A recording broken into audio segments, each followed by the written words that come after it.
Meu nome é Silvana Seabra, eu sou formada em História na graduação, tenho um mestrado em Sociologia da Cultura e fiz meu doutorado em Literatura Comparada. Nos últimos anos eu tenho me dedicado aos estudos da memória, sobretudo aqui no mestrado da PUC Minas em Comunicação Social, e tenho abordado as relações entre literatura, comunicação, novas mídias e a questão da memória. A memória sempre foi uma espécie de mistério para o ser humano, né? Então, desde tempos, digamos, né, desde a antiguidade, a gente tem essa preocupação com a memória, com a falta de memória, com o esquecimento, ou com uma memória excessiva, né? A gente tem vários filmes, várias séries, né? Enfim, nós somos um pouco encantados com essa capacidade da memória, né? E ao mesmo tempo eu acho que igualmente maravilhados com a ideia do esquecimento. Ao longo, né, da civilização ocidental, uma preocupação muito forte com a memória, que se expressa muito na literatura, nas artes, de uma forma geral. Nas últimas décadas, mais precisamente, a memória tem se tornado um tema mais agudo para as questões sociais, da identidade, dos agrupamentos humanos, enfim, num tempo em que a memória é particularmente ameaçada, né, pelas novas mídias também, né, na medida em que você tem essas questões comunicacionais, novas tecnologias, nós vamos nos despindo dessa capacidade de memorialização. Mas a minha área mais é trabalhar exatamente com as questões da memória do ponto de vista mais social, coletivo. Então, essa parte da memória, digamos assim, de um aspecto mais psíquico, dessas capacidades neurológicas, a memória ela é trabalhada na neurologia, né, nos neurocientistas, a gente lê muita coisa hoje, também no campo da psicologia, enfim, ainda continua sendo um mistério mesmo no campo social. Talvez um dos aspectos mais antigos, né, dos estudos da memória, a gente encontra na literatura. Tem um conto muito bonito e muito interessante que acho que expressa bem essa ideia, que se chama Funes o Memorioso, onde ele conta um caso que, numa viagem ao interior, ali na Bacia Cisplatina, ele visitou alguns primos que contaram a ele que naquela cidade, naquela província, havia um homem que, depois de sofrer um forte acidente de carro, ele tinha como consequência dois estados, digamos assim. Um é que ele não se movia mais e a outra consequência era que ele se lembrava de tudo. Borges conta essa história e resolve, né, como o personagem resolve visitar esse sujeito, né, que é o Funes. E nessa vai até a casa e vai perguntando, e vai conversando com o Funes. E a sensação é muito interessante do conto, porque aquilo que parece absolutamente maravilhoso do ponto de vista de alguém que se lembra absolutamente tudo, começa a ficar uma espécie de pesadelo. Isso por quê? Porque o Funes, ele não se esquece de nada, né? Então, o projeto da memória, ela é sempre um projeto também de esquecimento, e ele não esquece nada. Então, uma das citações talvez mais bonitas é que ele diz que para lembrar um dia, ele leva um dia. Então, me parece um conto muito bonito para falar de literatura e memória, nessa acepção do esquecimento, da memória como um peso, tanto do ponto de vista individual, como também do ponto de vista coletivo. Algumas sociedades, algumas comunidades, elas têm um verdadeiro peso, né, em relação à memória. É difícil trabalhar a memória, né? Então, me parece que essa relação ela é poética, né? Por isso bonita, né, na literatura. Através desse conto, eu acho que essa percepção é mais nítida, né? Eu acho que os estudos sobre a memória tiveram um forte disparo, vamos dizer assim, um repensar, uma reflexão sobre a Segunda Guerra Mundial, né? A Segunda Guerra Mundial, essas questões com relação ao Holocausto, foram muito impregnantes, vamos dizer assim, obviamente. Houve um movimento considerável pelo esquecimento, nem acho que isso era um movimento do poder, de calar, mas acho que era olhar para esse momento como um momento de superação. Então, nós temos várias declarações, o Churchill e outras autoridades da época, né, se referindo à Segunda Guerra, ao Holocausto, como um momento de esquecimento, de muita dor, digamos assim, a sociedade tinha que superar. 20 anos depois, em torno dos anos 90, volta-se a falar, volta-se a produzir na arte, no cinema, no teatro, na literatura, com um forte apelo à questão da memória, a memória especificamente do Holocausto. Então, de lá para cá, eu acho que esses estudos só fizeram crescer. Agora, é interessante porque me parece que esses estudos hoje, e essa não é uma tese minha, mas é uma tese de dos autores mais importantes dos estudos da memória, que é o Huyssen, e segundo ele, nós nos preocupamos muito com a memória, porque esse tempo em que vivemos, né, ele tem um esgarçamento social, um esgarçamento da própria memória. Então nós precisamos fixar sentidos antes que eles desapareçam. E eles são muito fluidos, muito escassos, inclusive. Digamos, uma situação meio paradoxal, ao mesmo tempo em que essa memória ela é escassa, ela é buscada quase que obsessivamente, né? E um ponto que eu acho que me parece incidir sobre essa discussão de uma forma muito forte são as novas tecnologias de informação. Para dar um exemplo, eu acho que pouca gente se lembra ou vai se lembrar de alguns dos telefones que tem na sua agenda do iPhone, do seu telefone celular, exatamente porque nós vamos nos despindo dessa capacidade de memorizar, de fixar essas pequenas coisas em prol, às vezes, de coisas grandes, né? Mas o fato é que no correr da vida nós estamos dispensando as nossas memórias mais imediatas e mesmo as memórias de longo prazo e estamos fixando essas memórias, sejam nas fotografias, sejam nos vídeos, sejam nas reuniões, todas as reuniões, né, todos os lugares que nós vamos, enfim, nós pautamos esse lugar o tempo inteiro com fotos, com selfies, né? E isso é uma espécie de sintoma social, porque nós temos uma dificuldade em reter certos sentidos. Então a memória ganha essa particularidade na arquitetura, né, nos monumentos. Se a gente observar a quantidade de museus mais recentemente abertos, fundados, assuntos que a gente reconhece como históricos, mas assuntos também que não são tão históricos assim, mas certas particularidades têm sido fixadas, né, por esses museus que são, vamos dizer assim, interativos, novos, né, que nos trazem essa possibilidade de fixação, mesmo que passageira, da memória. Quanto que a literatura, de fato, ela auxilia a fixação ou a rememoração, né? Duas coisas diferentes, mas interligadas. Eu diria que ao longo do século XX, também nesse século, né, em função do crescimento do valor individual, né, o valor do indivíduo, né, alguns vão chamar de individualismo, eu não chamaria assim, porque tem um tom pejorativo, mas essa ideia de que os sujeitos escolhem, constroem suas vidas, né, levou a um crescimento, digamos, das biografias, das autobiografias, também das fixações, digamos assim, das histórias, né? Então nós temos hoje, digamos, um crescimento nessa área.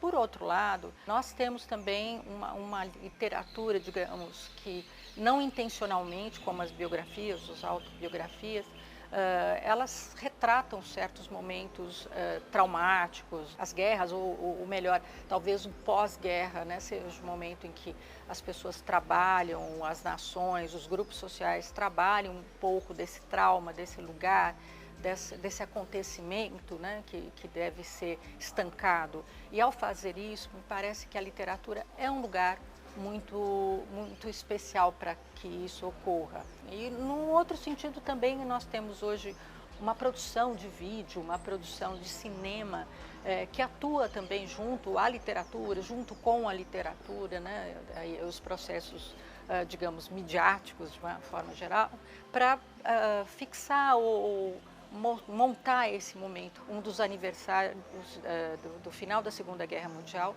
foram convidados os líderes de Estado, que foram os aliados ali, e ao mesmo tempo foi convidado para estar nesse ambiente mais reservado o Steven Spielberg.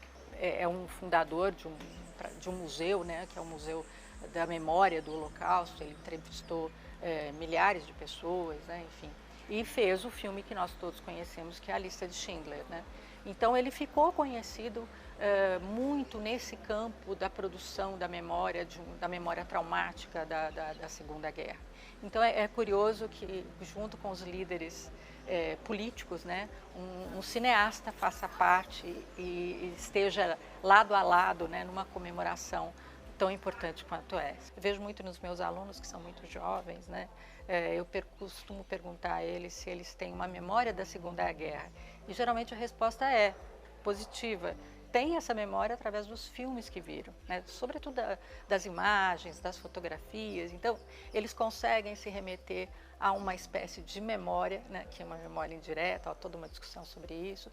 Nossos estudos na pós-graduação da comunicação social, no caso da memória, a gente está muito restrito, muito não, né? Mas um pouco restrito ao nosso grupo de pesquisa, que é um grupo de pesquisa sobre mídia e memória, né, ou comunicação e memória, para ser mais exata, estudado exatamente um pouco mais, ou fixado um pouco mais a nossa atenção nesses fenômenos midiáticos que são curiosíssimos, né, quando a gente imagina que uma pessoa jovem, com 20 anos, né, ela tem uma memória, que é uma memória visível, digamos, uma memória imagética, de traumas históricos que ela nunca participou, nem ela nem a família dela. Então nós temos trabalhado muito com esses novos fenômenos, digamos assim, das comunicações, dessas novas tecnologias, novas formas de interação que são nos colocadas, né, são colocadas por esses novos sistemas. E o impacto que isso tem com relação à memória.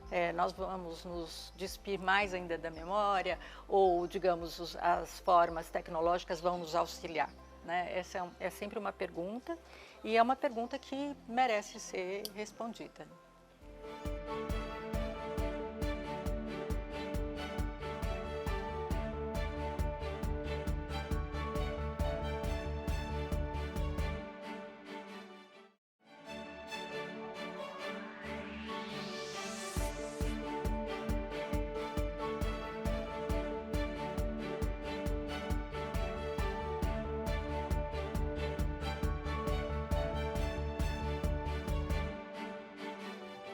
Meu nome é Roberta Cerqueira Reis, eu sou formada em Relações Internacionais em Direito, eu tenho mestrado em Direito Internacional, doutorado em Direito, sou professora aqui da PUC de Direito Internacional e Direitos Humanos.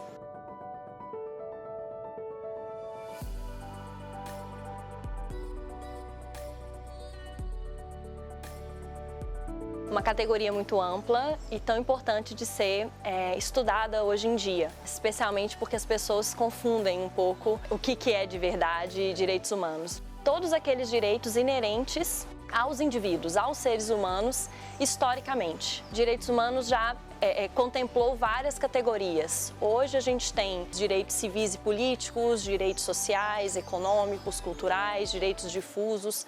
São as grandes categorias de direitos humanos que nós temos. Então pertencem a todos nós, independentemente de status social, independentemente de nacionalidade, independentemente do lugar onde tenha nascido. São direitos que pertencem a todos. Direitos humanos nasce originalmente como uma questão doméstica. Cada país definia o que ele entendia como direito da sua própria população. Direitos individuais, civis e políticos, a gente sempre remete à Revolução Francesa. Então a declaração que a gente tem no final da Revolução Francesa, que definia, né, os limites do poder estatal, o que o Estado pode ou não pode fazer com a sua população, pese a sua pretensão universalizante, ela se aplicava aos franceses. O mesmo acontece com outras categorias de direitos. Direitos sociais, por exemplo, são muito marcados nas constituições da virada do século XIX para o século XX. A Constituição Mexicana, a Constituição de Weimar, que definiam direitos sociais, mas sempre para dentro do país. Quando a gente tem a Segunda Guerra Mundial, o mundo percebeu que seria possível que o Estado, ao invés de garantir direitos para sua população, se tornasse o grande violador desses direitos. O que acontece na Segunda Guerra Mundial, né, o Holocausto, foi uma grande virada de chave no sistema internacional,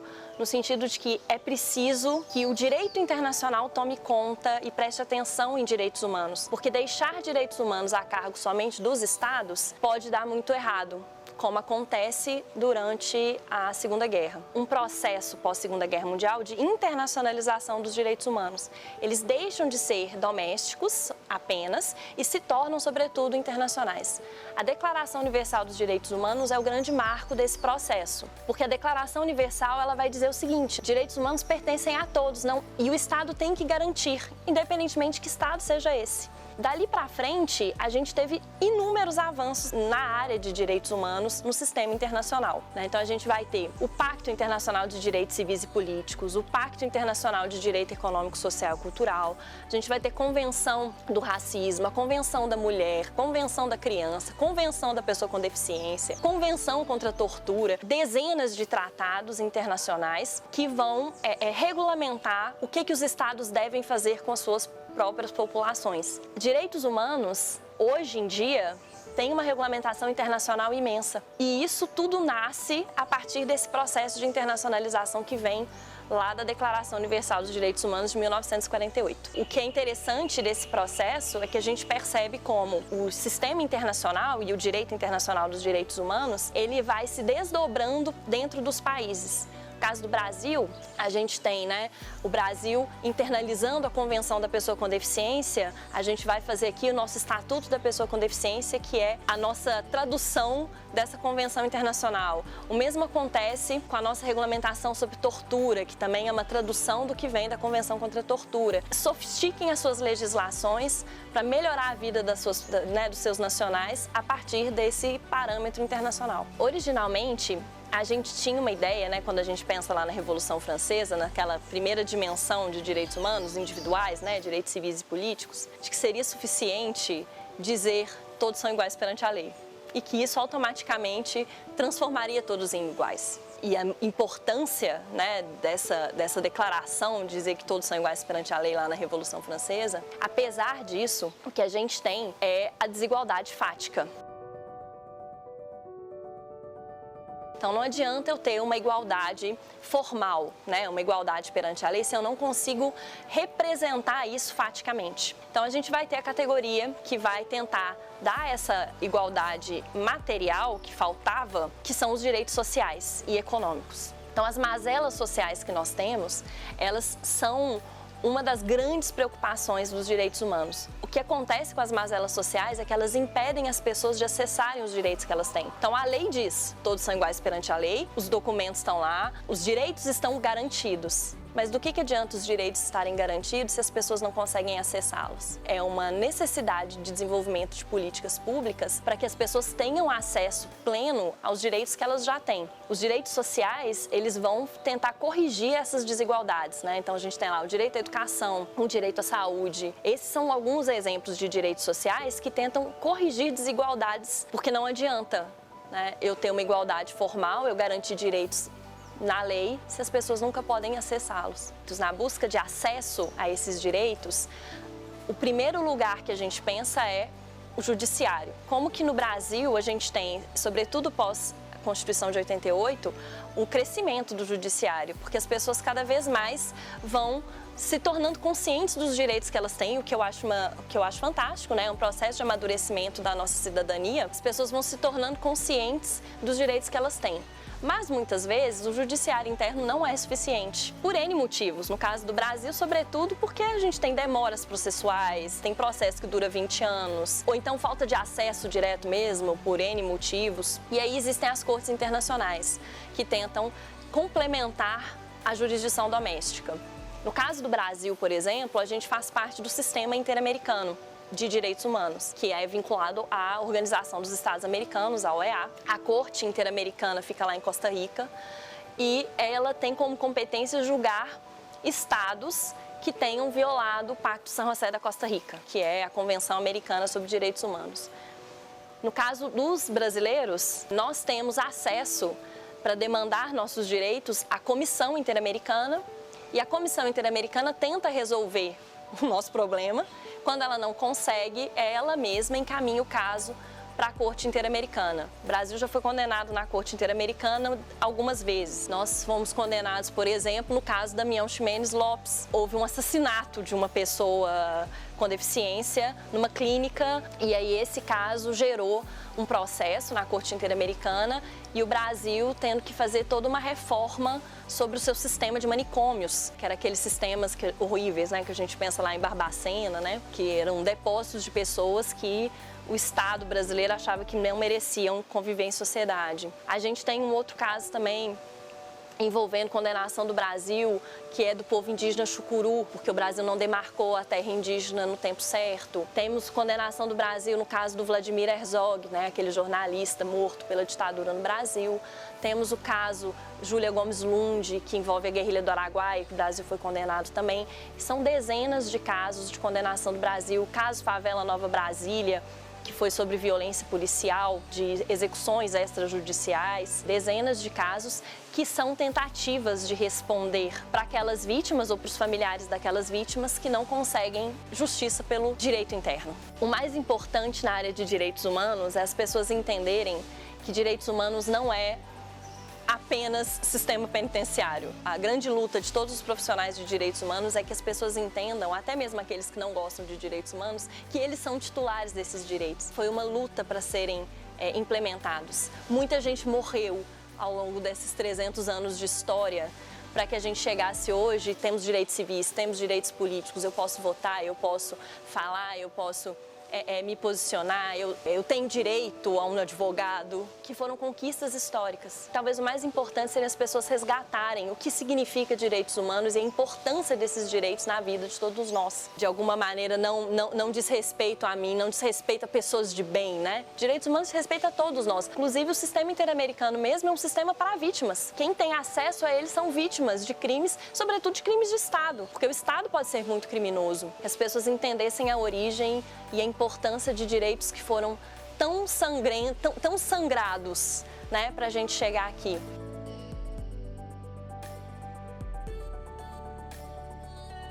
E na qualidade de professora, o meu papel é ensinar a importância de direitos humanos, a origem histórica, a estrutura desses direitos no sistema internacional e torcer para que aquelas sementes que eu tento plantar ali na sala de aula floresçam. A educação em direitos humanos se torne um tema importante em todos os ambientes da nossa vida. Na nossa conversa no café da manhã, até aqui nesse programa, ou na sala de aula, ou em qualquer ambiente, porque direitos humanos são nossos e que a gente tem que lutar para que eles nunca deixem de existir. Eu acho que o curso de Direito e o curso de Relações Internacionais, como eu os vejo, são cursos sobre justiça. Justiça no amplo sentido do termo, seja justiça social, seja justiça formal. Eu penso nesses cursos como maneira de fazer com que o Estado, para a sua população, para que o Estado não seja um fim em si mesmo. Quando eu dou aula, que aquelas pessoas que estão ali na minha frente, que serão operadores do direito futuramente, que elas não sejam dentes de engrenagem, que elas sejam seres pensantes, que elas pensem na responsabilidade do curso delas, da profissão delas, na promoção da justiça no nosso país, sobretudo para aquelas pessoas mais desprovidas de qualquer tipo de acesso, para os mais vulneráveis. A mesma coisa no curso de Relações Internacionais. É muito fácil, às vezes, a gente se perder no curso de Relações Internacionais com ideias de discussão de ordem e a relação entre os estados, porque é isso que os meninos estudam. A minha contribuição lá e a forma como eu penso no curso é que essa ordem internacional, para além dos estados, tem pessoas. E o que a gente está fazendo para elas? Então, o curso de Relações Internacionais também tem que ser um curso preocupado com a ideia de justiça e preocupado com essas pessoas que acabam desaparecendo na trama estadocêntrica do pensar as relações internacionais. O curso de Direito e o curso de Relações Internacionais são cursos para formar pessoas que vão estar preocupadas com o justo, com a justiça e com os vulneráveis, com os invisíveis.